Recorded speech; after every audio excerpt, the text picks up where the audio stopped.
먼저 우리는 해마다 이 성령 강림주를 맞이할 때 성령 강림의 목적에 대해서 늘 되새겨서 생각을 해보아야 합니다. 성령 강림의 목적, 그게 무엇일까요? 예수님의 부활을 기점으로는 50일째 되는 날, 그리고 승천하신 기준으로는 열흘째 되던 날 성령께서 임하셨죠. 오순절 성령 강림의 역사는 그렇습니다. 그러니까 예수님께서는 계속 긴박감 있게 다른 여러 가지 많은 말씀도 하셨지만 성령에 대한 약속을 제자들에게 아주 강력하게 하셨어요. 그러나 내가 너희에게 실상을 말하노니 내가 떠나가는 것이 너희에게 유익이라. 내가 떠나가지 아니하면 보혜사가 너희에게로 오시지 아니할 것이요 가면 내가 그를 너희에게로 보내리니. 자, 여기서 보십시오. 우리가 믿는 하나님은 사실 삼위일체 하나님이시죠. 언제나 떨어짐이 없이 그 영광의 본체에 있어서 성부와 성자와 성령이 하나이신 하나님을 우리는 믿습니다. 자, 그런데 이 삼위일체는 매우 신비로워서 구원의 역사를 이루는 데 있어서는 마치 삼위 하나님이 협업을 하시듯이 전면에 성부께서 역사하실 때, 혹은 전면에 성자 예수 그리스도께서 역사하실 때 그런 협업의 관계들이 인간의 구원의 역사 속에서는 나타났던 거죠. 그러니까 예수님께서 성육신한 이래로 이 지상에서의 구원 사역을 완수하실 때 역시 그 전면에 이 구원을, 구속의 역사를 이루시는 분은 성자 예수 그리스도이셨죠. 그래서 예수님의 십자가와 부활 그리고 승천까지로 이 모든 것을 완결하신 이후에 하신 말씀대로 이제 그 다음 그 바통을 이어받는 분이 누구냐? 바로 또 다른 보혜사로 약속된 성령께서 이제는 주 무대로 활약하실 때가 올 것이다 말씀을 하신 거예요. 물론 그 이전에도 성령이 아니 계셨던 시대는 없습니다. 창조 때로부터, 아니 그 영원 전부터 성령은 계셨고 역사하셨습니다. 각 사람의 마음 가운데 하나님을 믿는 믿음은 다 성령의 역사로 일어나는 결과인 걸 우리는 믿죠. 자, 그런데 오순절 성령 강림이라고 하는 것은 기존에 마치 바람과 같이 현상은 일어나지만 어디서 오고 어디로 가는지를 모르는 것 같은 바람 같은 성령의 역사하고는 좀 구별되게, 오늘 강단의 꽃꽂이도 성령 강림주일에 마치 아주 불꽃처럼 막 이렇게 일어나서 아름답게 됐죠. 마치 이와 같이 오순절 성령 강림의 특징은 불길 같은 성령으로 임하시는 거예요. 불의 혀가 각 사람 위에 임하는 것이 막 눈에 보이듯 그 현상적인 역사에 있어서도 한 성도 한 교회를 확 뒤집어 놓는, 변화시키는 그 방식으로 성령께서는 전혀 새롭게 성령 강림 이후로 역사를 해오셨던 거죠. 여러분, 근데 그 목적이 무엇인가를 짚어보면 바로 이것이에요. 그가 와서 죄에 대하여, 의에 대하여, 심판에 대하여 세상을 책망하시리라. 세상을 책망하신다는 건 뭘까? 그냥 벌 주기 위해서 하신다는 얘기일까? 아니요.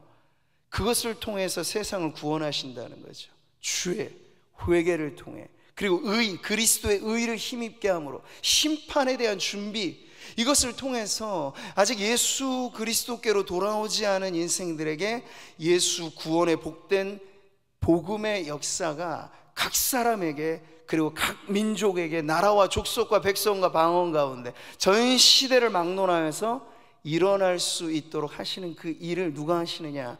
바로 성령께서 하신다는 거죠.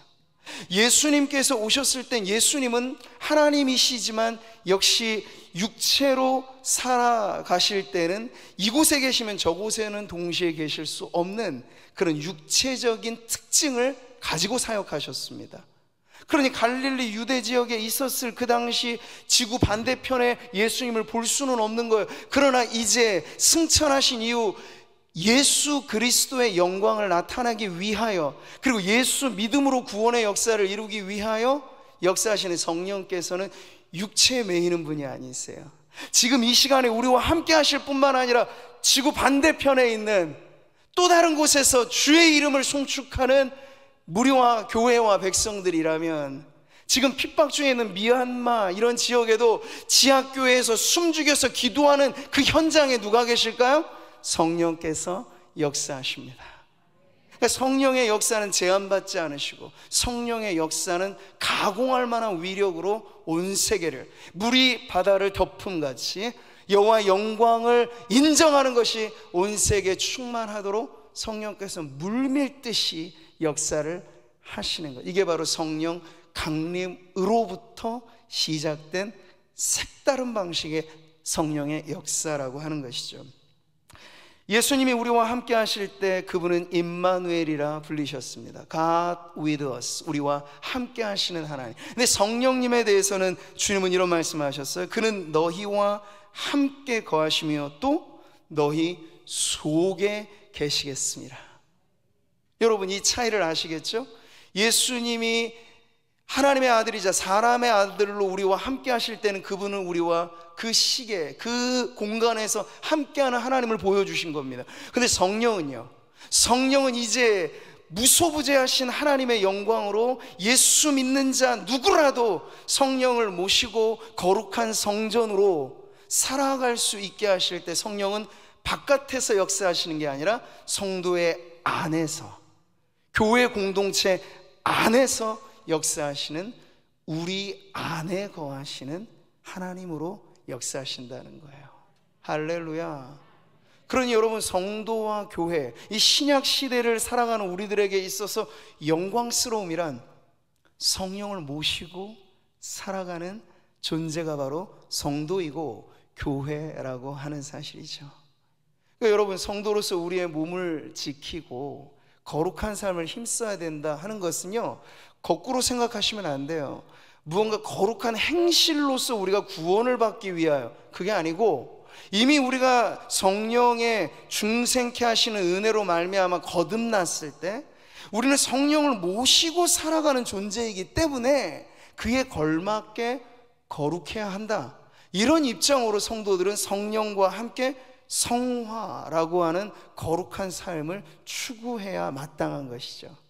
그러니까 우리의 선행과 우리의 노력은 구원의 조건이 아니고 구원받은 성도의 마땅한 열매로서 제시되어야 한다 하는 것 역시도 성령을 모시고 사는 우리의 삶에 드러나는 증거라고 할 수 있겠습니다. 그래서 여러분, 구약시대에도 교회는 존재했습니다. 광야교회라는 표현이 있잖아요. 그러니까 예수를 믿는 무리들이 있을 때 영적인 의미의 교회는 존재했다고 보는 거죠. 그런데 신약적인 의미에서 교회를 우리는 왜 오순절 성령 강림으로부터 출범했다 이야기할까요? 이미 예수님의 공생의 기간에도 예수님을 구주로 고백하면 내가 그 위에 교회를 세우리니 말씀하셨건만, 왜 우리의 정식의 출범은 성령 강림으로부터 시작을 말할까?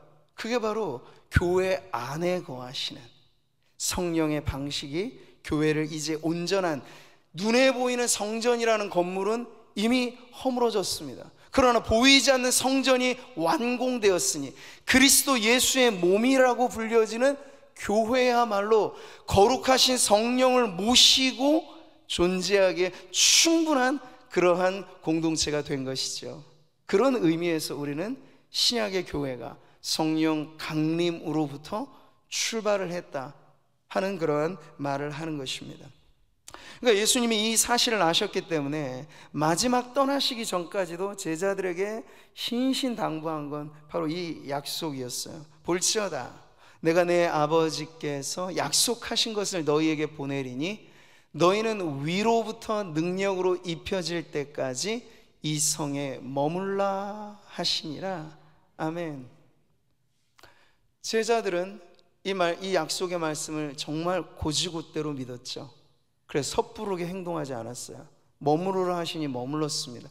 근데 그 기간이 그리 길게 지연되지 않은 거예요. 딱 열흘째 되던 날 약속하신 그대로 호련히 성령께서 임하심으로 그들이 불덩어리들이 되는 그런 변화가 일어나게 되어 우리가 알고 있는 신약 시대의 초대교회의 역사가 시작되게 된 것이죠.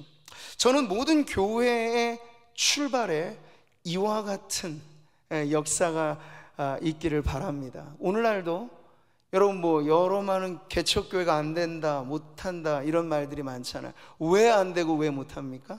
인간의 제도로 이해하고 어떤 사회학적인 의미로 교회를 자꾸 생각하니까 번듯한 건물 없으면 안 된다, 유력한 사람이 도와주지 않으면 안 된다, 안 된다는 얘기만 하는 거죠. 근데 근본부터가 잘못된 출발이에요. 교회는 성령께서 임하사 그 충만한 역사로 일으키실 때 출발하는 것입니다. 네, 개척교회나 기성교회나 마찬가지예요. 똑같은 방식으로 교회는 하나님께 쓰임을 받습니다. 그냥 허우대만 멀쩡하다고 하나님 앞에 쓰임 받는 것이 아니고 이 안에 있어야 할, 모시고 있어야 할 성령님의 역사가 어느 정도로 충만한가가 바로 그 교회의 실정을 가늠해주는 매우 중요한 기준이 된다는 것이죠. 이런 점에서 우리는 성령 강림 주일을 맞아 우리는 이미 개척된 지로 말하면 120년째 이어오는 교회입니다. 아주 유구한 역사를 이어오는 교회인데, 이런 우리들에게도 다시 한번 언제나 새롭게 성령의 충만함이란 기대에 마지 않고 우리의 갈망과 우리의 소망과 우리의 기도에 가장 중요한 내용이 되어야 할 줄 믿습니다. 우리가 많은 걸 가지고 있다 한들 성령의 능력이 함께 하시지 않으면 세상과 견주어 무엇으로 세상을 바꾸겠습니까? 돈은 교회보다 세상이 더 많아요. 이익 집단으로 말하는 기업이 어디 교회만 하겠습니까? 모든 세상의 재화들은 다 그리로 있을 겁니다. 그런데 그 돈이 세상을 구원해 주지 못하잖아요. 그래서 은과 금으로가 아니라 우리에게 있는 복음의 능력으로 세상을 바꾸어내는 게 교회의 사명인 줄 믿습니다. 그런 점에서 여러분, 성령으로 충만하면 교회는 당당해질 수 있어요. 우리에게 이것저것 있고 없고 따지고서가 아니라 사람이 몇 명이냐 그것도 중요하지 않고 성령이 충만한 교회는 세상을 뒤집어 놓고도 남음이 있는 그런 공동체가 되는 것입니다. 우리가 히브리서의 믿음의 영웅들을 보셨잖아요. 그들은 세상이 감당할 수 없는 사람이로다. 그냥 그저 된 것입니까? 아니요. 성령으로 충만할 때 죽여도 두려워하지 않고 핍박을 가해도 도망가지 않고 오직 예수 죽임, 그 십자가를 짊어지는 신앙을 가지고 살아내니 세상이 그들 앞에 로마의 황제도 감당을 못하는 거예요. 죽이겠다고 그렇게 핍박을 가했지만 결국에는 복음의 사랑의 능력이 그 로마를 전복시키고 세상을 뒤바꿔 놓지 않았습니까? 오늘도 여전하게 아무리 첨단에 첨단을 달리는 세상이라고 하지만 죄인인 것 매한 가지, 이 세상이 스스로 구원할 수 없다는 건 똑같은 실정인데 하나님 누구를 사용하실까요? 오순절 성령 강림으로 충만했던 교회를 세상을 뒤집어 놓는 공동체로 사용하신 것처럼 오늘도 우리 구민 상모교회에 속한 성도들이 각 사람 위에 성령의 충만함이 임하여, 여러분 오늘 말씀이 다른 것 아니잖아요. 성령 충만한 특징은 면면이 드러날 수밖에 없어요. 우리의 예배 중에, 찬송 중에, 기도 중에 성령의 충만과 충만함이 없음은 그것이 유명무실인가 아니면 능력의 실체가 나타나는가, 그 차이라고. 하나님의 나라는 말에 있지 않습니다. 하나님의 나라는 능력에 있습니다. 그 능력은 성령의 압도적인 능력이죠. 그렇게 우리는 여전히 불리하다고 생각하는 현실이 오히려 도전해 볼 만한 기회가 될 것입니다. 성령으로 충만하면. 구미 지역에 방황하는 영혼들 복음화율이 7, 8%라고 얘기를 하면 우리는 그걸 암울한 통계로 생각하죠. 정반대편을 보세요. 90몇 % 밭이 있는 거예요. 예수님 말씀하신 것처럼 제자들아 보아라, 희어져 추수할 밭이 보이지 않느냐. 아버지께 누군가 기도하여서 추수할 일꾼을 좀 보내달라고 했으면 좋겠다. 이게 예수님의 마음이에요. 네. 시대를 탓하지 말아야 합니다. 교회는 언제나 우리에게 최선의 기회를 주신 줄 믿고, 다만 우리가 성령으로 충만하여 오순절 120명의 그 적은 무리의 성도들이 세상을 깜짝 놀랄 만한 압도적인 복음의 전령들이 된 것처럼 오늘 저와 여러분, 우리 구미상모교회가 그 사명을 이어가는 교회가 되기를 소망합니다. 여러분, 교회가 성령으로 충만해야 하는데 충만하지 않게 되면 문제가 생겨요. 오늘 말씀을 보십시오. 술 취하지 말라. 이는 방탕한 것이 오직 성령으로 충만함을 받으라. 서로 어울리지 않는 조합을 지금 맞춰놨어요. 왜 술 취함과 성령 충만을 이렇게 붙여놓았을 걸까요? 근데 여러분, 갈라디아서 5장에 보면 성령의 열매를 열거하는 대목에도 비슷한 구도입니다. 성령의 소욕과 육체의 소욕이 서로 싸우는 관계로 두고 있단 말이죠. 이게 뭘 보여줄까요? 우리의 영혼, 교회의 중심이 성령으로 충만하지 않으면 그게 비어져 있는 상태로 남아있을까요? 천만의 말씀이에요. 인간은 빈 공간을 참아내지 못합니다. 여러분, 세간살이 아무것도 없이 벌판인 것 같은 넓은 공간에 덩그러니 앉아있어 보세요. 한두 시간이야 참아내겠지만 그곳에서 여러분 계속 살라고 하면 못 살아내죠. 우리는 그래서 뭔가를 다 끌어들여서 빈 공간을 채우거든요. 인간의 마음도 마찬가지입니다. 성령으로 충만하지 않으면 빈 공간으로 남아있는 게 아니고 여기에 뭔가 다른 것으로 대체하려고 하는 노력을 하게 되는 게 인간입니다. 근데 성령으로 충만하지 않을 때 죄악이 우리를 이겨 우리 안에 역사하게 되면 무엇으로 충만해질 가능성이 있을까요? 세상의, 온갖 세상의 그러한 이 관심거리들, 이 술 취함이라고 하는 것, 그 단적인 하나의 예를 보여주고 있는 거예요. 세속의 정신에 취하여 교회는 변질되고 타락하게 된다. 어떨 때? 교회가 성령으로 충만하지 않을 때. 그러니까 여러분, 성령 충만은 옵션이 아닙니다. 받아도 좋고 안 받아도 그냥 나는 예수 믿으니 천국행 열차는 이미 티켓은 따놓은 당상이고 이렇게 살면 되지 않을까? 근데 천만의 말씀이에요. 여러분, 우리가 성령으로 충만하지 않을 때 우리는 그저 이 평지를 걸어가는 게 아니라 내리막길로 계속해서 걸어가게 된다는 거예요. 마귀는 우리를 가만히 내버려 둘까? 아니요. 할 수 있는 한 최선으로 우리가 제대로 된 신앙생활을 하지 못하도록 유혹할 것이고, 안 되면 핍박도 할 것이고, 어떻게 해서든지 성도들의 영혼을 흔들고자 불철주야 노력하는 게 마귀란 말이죠. 그러니까 우리가 성령으로 충만하지 않을 때 마귀는 호시탐탐 그런 성도들이 신앙의 자리에서 넘어지되 어디로 가겠습니까? 세상에 속하도록. 그래서 술에 취하든 돈에 취하든 명예에 취하든 인기에 취하든 무엇인가는 취하도록 만드는 게 성령 충만하지 않은 교회가 처할 수 있는 위기라는 걸 지금 이 구절은 우리들에게 보여주고 있는 거예요.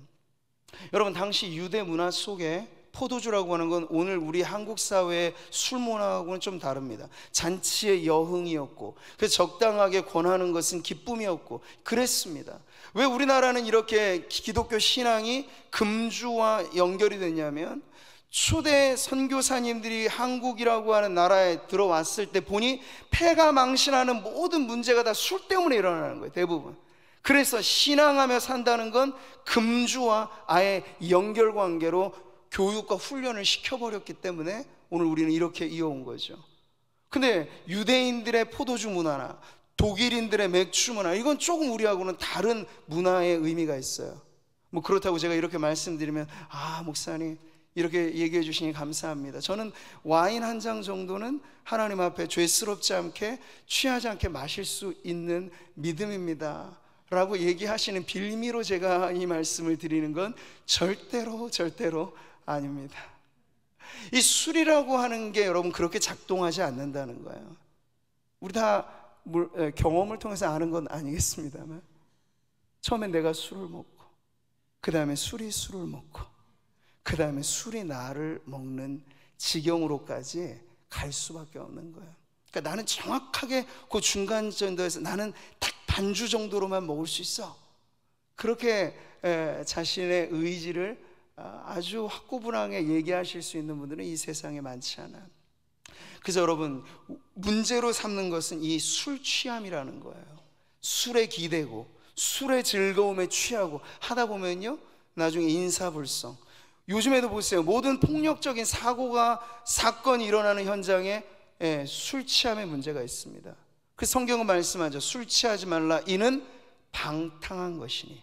그러니까 술을 마시고 술에 취하면 결과로서 방탕해진다는 거죠. 문란해진다는 거죠. 폭력적으로 이성이 마비가 되고 그렇게 변하는 것이 이 술 취함이라는 문제로 이야기를 하는데, 요는 그것입니다. 성령 충만하지 않은 교회의 문제가 바로 이렇게 술 취하듯 성령에 이끌리기보다는 세상의 문화에 이끌리고, 성령에 이끌리기보다는 이러한 여흥에 도취되어서 우리의 존재하는 이유와 사명과 목적 다 내팽개치고 그냥 살아서 사는 듯이 아무런 목적도 이유도 없이 살아가게 되는 게 성도라면 이건 매우 비참한 신앙생활이죠. 그러니까 성령 충만이 선택 옵션이 아니라는 거, 이건 우리의 행복과 직결되어 있는 것입니다.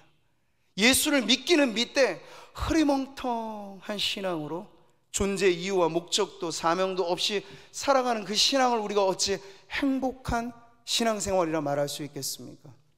그러니 성령 충만에 관하여 이것이냐 아니냐에 대한 분명한 명확한 대립이 있는 것을 잊지 마시기를 바랍니다. 성령으로 충만하지 않은 우리 마음의 빈자리는 세속의 정신이 찾아오기에 가장 좋은 조건인 거예요. 비가 오고 환기 안 되고 눅눅해지면 곰팡이는 피게 마련이듯 성령으로 거룩하게 우리의 내면과 우리의 삶이 단장되지 않으면 그 음습한 영혼의 지대를 누가 좋아하겠습니까? 네, 죄와 마귀와 세상이 달려들어 성도이지만 성도 구실 못하게 살아가도록 최적화시킬 것은 너무나 명확한 사실이기 때문에 이 성령 충만은 우리가 힘쓰고 애써서 붙잡아야 될 축복임과 동시에 사명이라 여기시기를 바랍니다.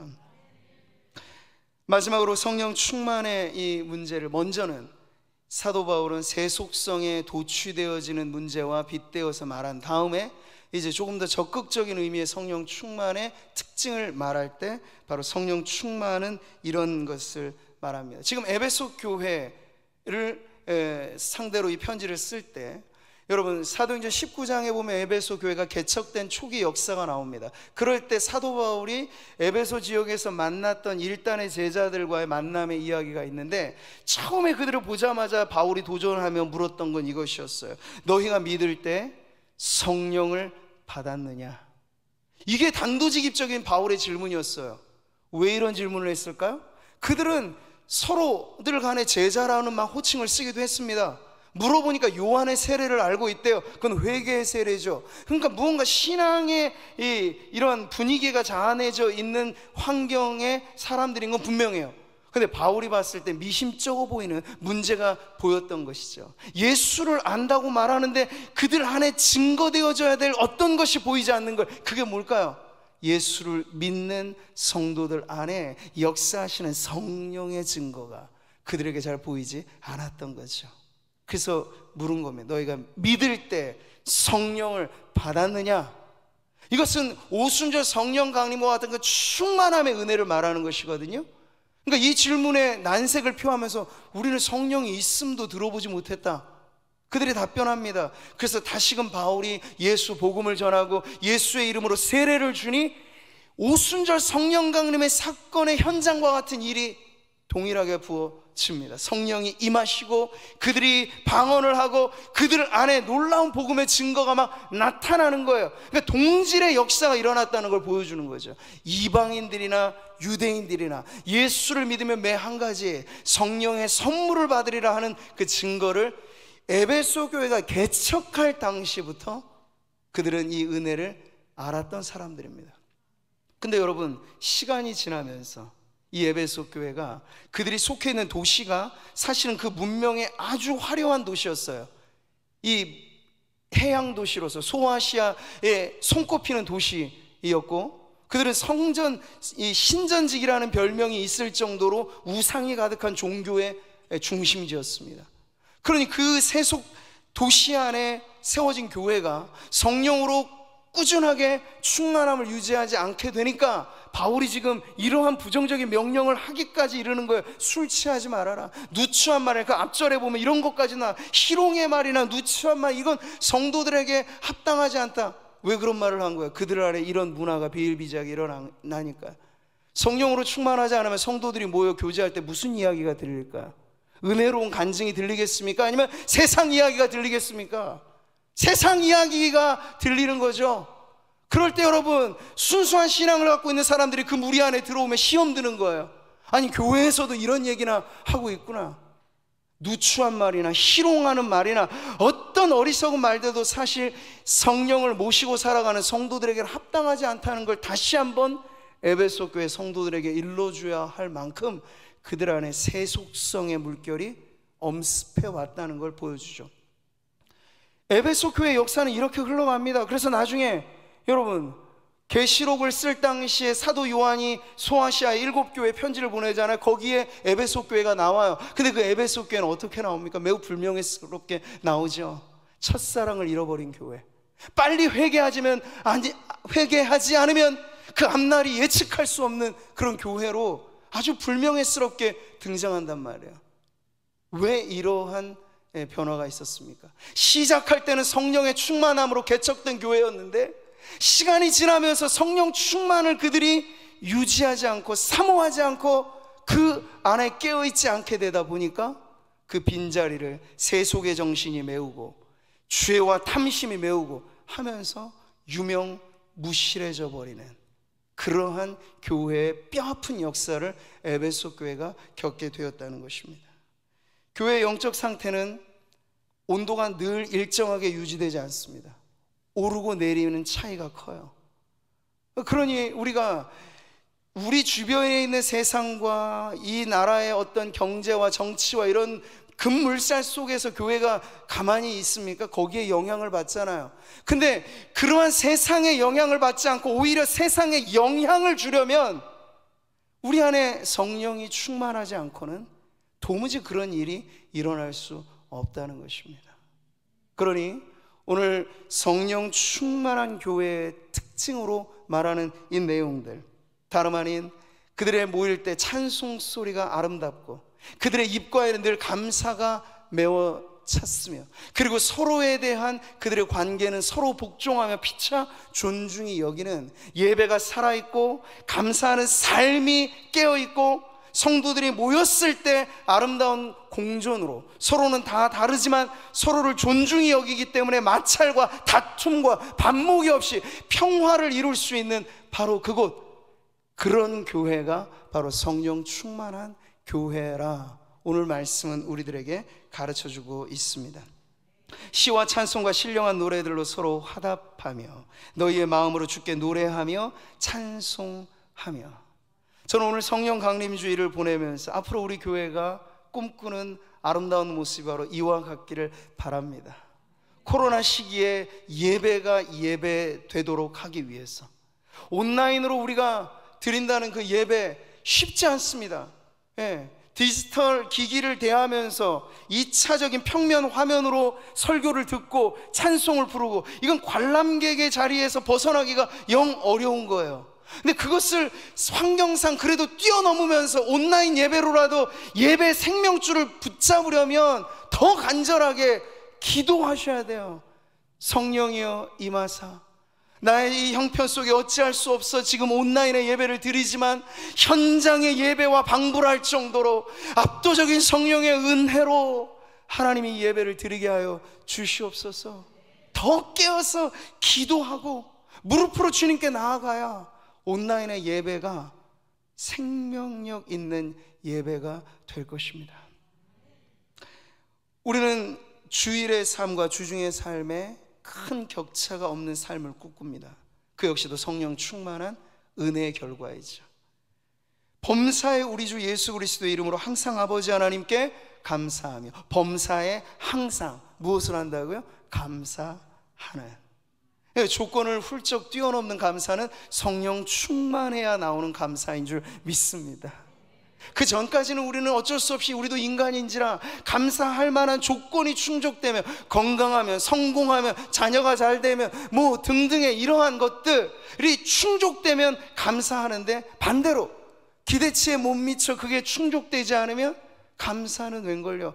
불평을 안 하면 다행일 정도로 감사가 메말라져는 삶을 살게 돼요. 근데 여러분, 성령으로 충만하면 변화가 됩니다. 어떤 변화일까요? 범사에 항상 무슨 일이 조건 때문이 아니라 나는 정말 예수님 안에 내가 오늘도 이렇게 속해 있다는 것만으로 아무리 곰곰이 생각해봐도 내가 그럴 만한 자격이 없는 사람인데 억수 같은 하나님의 은혜를 내가 받아가지고 이 수지 맞은 은혜의 자리에 내가 있구나, 그것만 생각해도 그저 감사한 거예요. 자식들이 뭘 해줘서가 아니라, 야, 네가 이렇게 건강하게만 있어주는 것만으로, 아직은 이렇게 이게 깨어난 것 같지 않아도 네가 예배하는 자리에 이렇게 매주일 빠짐없이 나와주는 것만으로 우리 부모의 마음에는요, 얘가 어디 명문대 어디 가거나 아니면 사업에 성공하거나 뭐 하는 그런 조건 때문이 아니라 그저 자녀를 내게 주시면 여호와의 기업이요 여호와의 상급이요 그것이 가득한 자는 전 화살통에 가득한 화살과 같이 축복이라 하셨으니 내게 자식 준 것만으로도 하나님 할렐루야 감사하는 가정이 될 줄 믿습니다. 성령 충만하면 말이죠. 이게 저절로 되는 게 아니에요. 항상 범사에 감사하려면 날마다 성령 안에 깨어 있어야 됩니다. 그러면 온 세상 사람들이 감사하지 못하는 그 순간에도 성도는 감사할 수 있는 거예요. 저는 이와 같이 성령 충만한 교회로 우리 구미상무교회가 나날이 새로워지기를 바랍니다. 갓 태어난 아기와 이제 임종한 이 시신의 차이는 너무나 분명합니다. 생명이 없는 곳엔 굳어짐이 있어요. 시체의 특징은 딱딱함에 있어요. 근데 아기들을 보십시오. 얼마나 말랑말랑합니까? 하루가 다르게 바뀌죠? 이게 살아있음의 증거입니다. 성령 충만한 교회로서 오늘 우리 안에는 오전에 예배를 통해서도 말씀드린 것처럼 아름다운 변화가 매일같이 새로워지는 은혜를 누리게 되기를 바랍니다. 성도 개개인의 삶에서, 그리고 우리가 모였을 때 여러분의 어떤 목장에서든지 소그룹이든지 전도 모임이든지 그 모임의 자리에서 성령이 이슈가 되고 그리스도 예수가 자랑이 되고 세상에서 어떠한 자격 조건의 여하에 상관없이 우리가 예수 안에 한 피바다 한 몸 이룬 성도로, 형제로, 자매로 서로를 받아줄 수 있는, 피차 복종하고 피차 존중해서 아무리 세상이 들썩거려도 교회 안에는 태풍의 눈처럼 고요한 평화가 넘쳐나는 바로 그런 교회, 성령 충만한 교회로 우리 구미상모교회가 세상을 선도할 뿐 아니라 세상을 뒤바꿔 놓는 그런 교회로 쓰임받게 되기를 주님의 이름으로 축복합니다.